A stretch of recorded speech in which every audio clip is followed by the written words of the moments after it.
Okay, thank you so much for being a really awesome audience. I really appreciate that. Here's what we're going to do. For the next 15 minutes or so, we're going to take questions from the audience.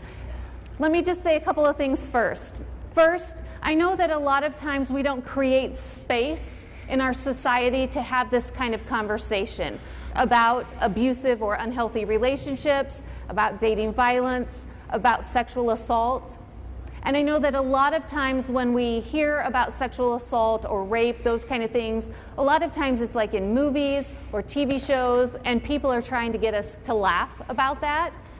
So what I want to remind you is, let's really take advantage of this opportunity where this space is created. And just know that these topics are things that we take really seriously. So if you are thinking that you might want to ask a question in order to get your friends around you to laugh, just hold on to that, because we want to take this opportunity to have a really focused and serious conversation.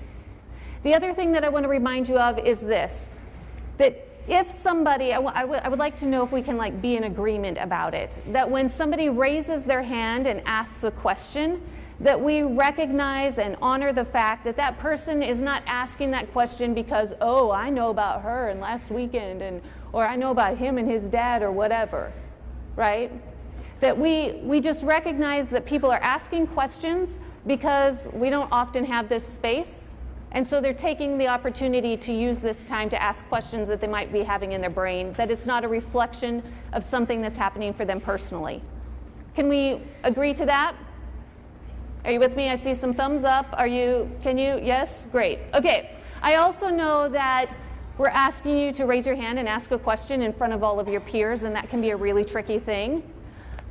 But what usually happens is that there's this really quiet space, and then once a few people start asking questions, lots of people ask questions. So what I would love for you to do is to get that brave part of you going, and use your courage to be one of the first people to ask questions to get the ball rolling so that we don't run out of time. So let's start with Robert. Say your name and what year you are in school. My name's Robert, and I'm 16. What year are you in school? Oh, I'm a junior. Hi, my name is Ashu. I'm a senior. I'm Maddie. I'm a junior. I'm Sarah. I'm a junior. Hi, I'm Nick. I'm a junior. Hi, I'm Priyanka. I'm a sophomore. Hi, I'm Matthew. I'm a junior. And hi, my name is Janelle, and I'm a junior.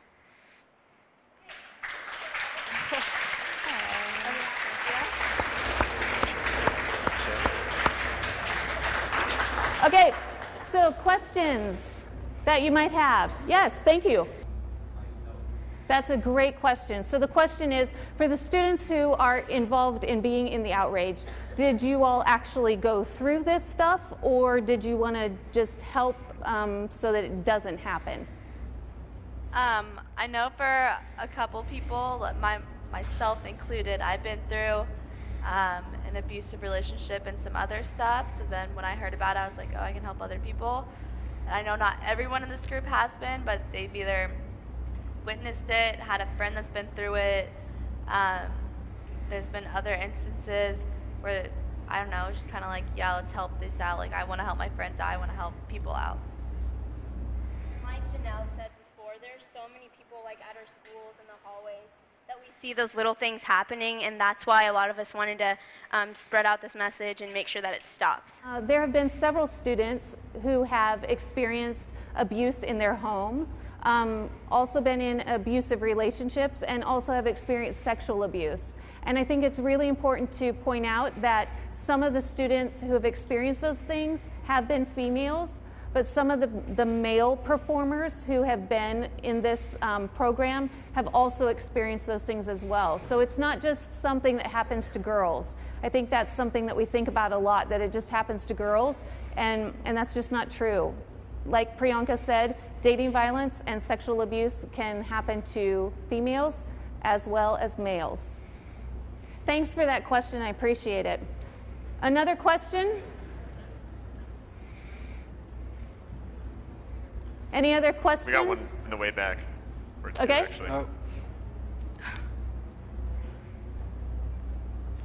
well, like Allison said earlier, just saying like, hey, that's not cool when someone calls someone like gay or a bitch or a slut or things like that. Just say, hey, that's not cool. And you know, being a bystander makes you just as guilty as the person who's actually doing it. So it's really important to just speak up and turn the water down, you know.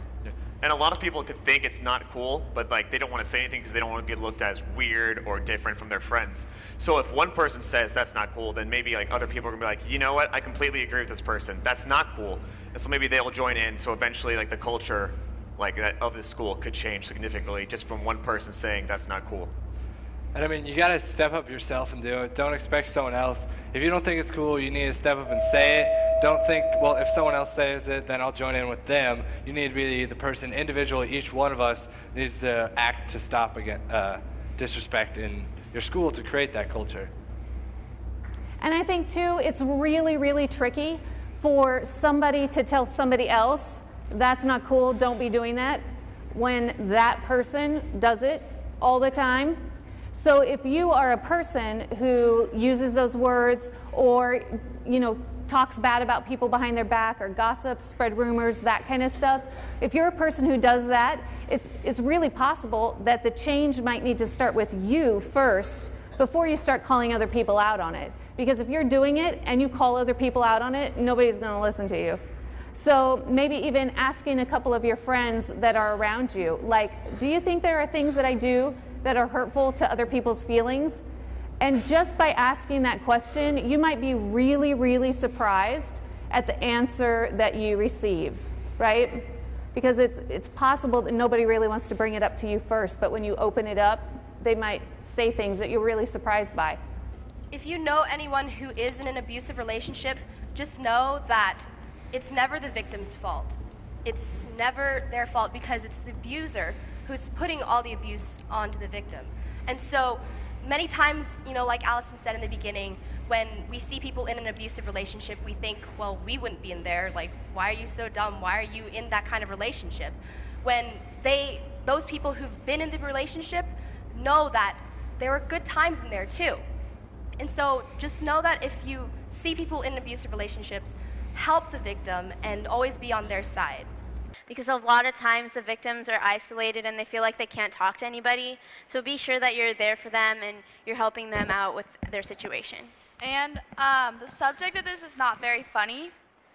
You don't know what people around you have gone through, so if you're laughing right now, it's not funny. That's just a diss to someone else.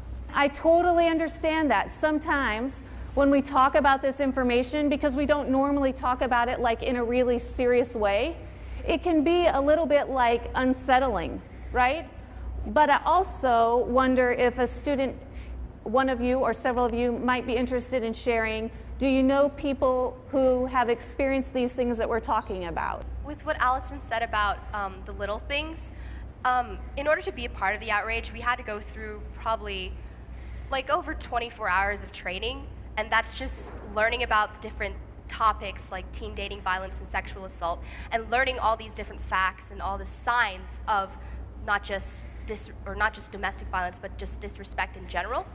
And after we went through all that training, when we went back to school in our own high schools and we looked at the relationships that people had, not only boyfriend-girlfriend relationships, but also friendships in the hallways of our schools, we saw that those little forms of emotional abuse or maybe even physical abuse were just everywhere in our schools.